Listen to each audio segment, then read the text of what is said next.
जय श्री कृष्ण। भगवान कृष्ण अर्जुन को समझाते हुए ये समझा रहे हैं कि संसार के जितने भी वस्तु है ये सब के सब हर पल हर क्षण परिवर्तन हो रहा है। ये क्षणभंगुर है। इन वस्तुओं के लिए आज इंसान ना जाने क्या क्या कर्म को अपनाता है, कैसा कैसा कामना उसके मन में उत्पन्न होता है और वो कामना जो उसे पतन की ओर लेकर जाता है, वो कामना उसे विनाश की तरफ लेकर जाता है, वो कामना उसे परमात्मा से दूर करता है। जैसे किसी व्यक्ति को कामना आई घड़ी के लिए, जब घड़ी की कामना आती है तो घड़ी को खरीदने के लिए पैसे की जरूरत पड़ता है। फिर उस पैसे के लिए नाना प्रकार के कामना को उत्पन्न करता है। तो इंसान आज संसार को ही महत्व देकर जीवन जीता है। परमात्मा को अपने जीवन में जब आधार बना लेता है तो इंसान के मन के अंदर किसी प्रकार के कामना नहीं होती है। कामना मनुष्य को जब जंजीर में जब जकड़ लेता है तो उससे वो इतने आसानी से निकल नहीं पाता है। संसार के अनेकों ऐसे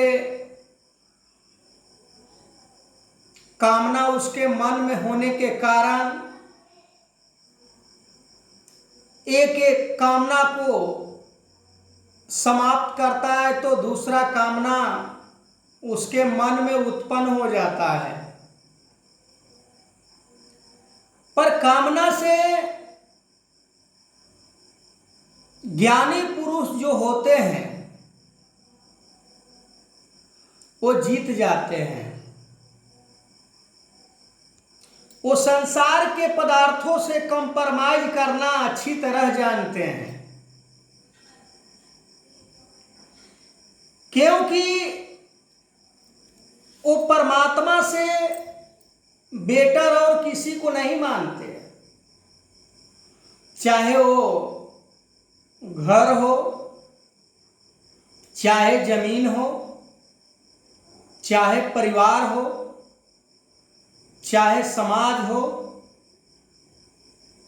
चाहे रिश्ते नाता जितना भी XYZ, वो सभी को परमात्मा के आगे तुच्छ समझते हैं। एक एक कामना को वो निकालने का प्रयास करता है। जो विवेकशील मनुष्य होते हैं वो पशुओं की जैसे जीवन नहीं जीते हैं, वो पक्षी की तरह जीवन नहीं जीते हैं। वो चेतनशील प्राणी होकर जीवन जीते हैं। चेतनता को हर समय वो परखते हैं, हमें कैसे चेतन होना है। जिन धन दौलत के लिए इंसान क्या क्या नहीं करता। किसी को मारता है, किसी को लूटता है, किसी से छीनता है, किसी से जोर जबरदस्ती करता है, पर उसे ये पता होने के बावजूद भी कि ये संसार नाशवान है, ये संसार नश्वर है, ये संसार क्षणभंगुर है, ये नौचीजा दृश्यमान है जिसको कहते माया है। 10वां ब्रह्म है इनसे न्यारा जो इसके बीच समाया है। बाबा अवतार सिंह जी महाराज इस शब्द को मानवता के लिए इस्तेमाल किए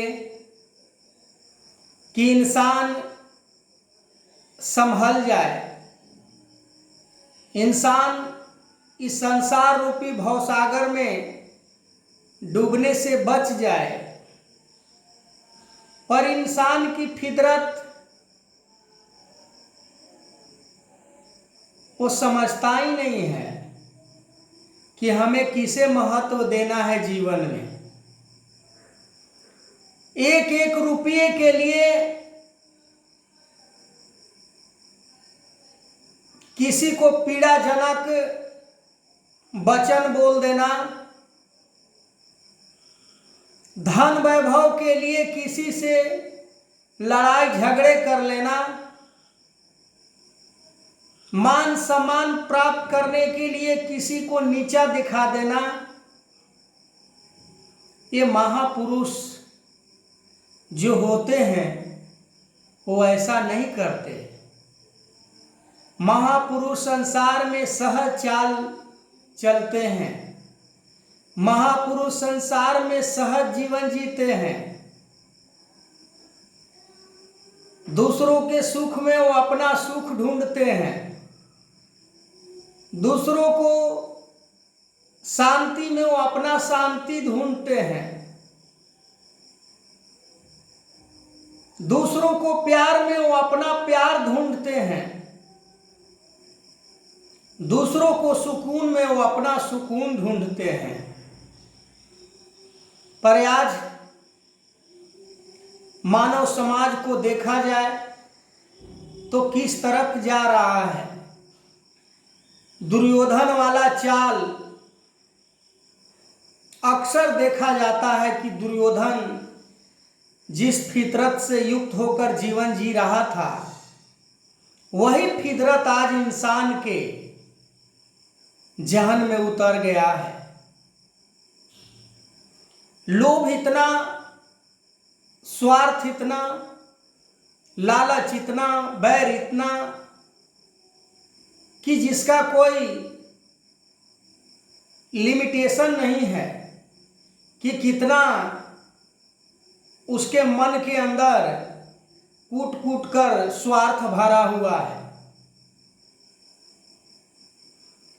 भोग भोजन भय निंद्रा नर पशु एक समान, ज्ञान अधिक एक नरन में ज्ञान बिन पशु जान। कि पशु के समान जीवन जीने से बाज नहीं आता है। वो कभी कंपेयर नहीं करता है कि हम भी पशु से कम नहीं हैं, क्योंकि जो कार्य पशु पक्षी कर रहे हैं वही कार्य हम भी कर रहे हैं, तो उससे अधिक रुतबा हमारी कैसे हो सकती है। आगे मैं इस वीडियो को कंटिन्यू करूंगा। तब तक के लिए जय श्री कृष्ण।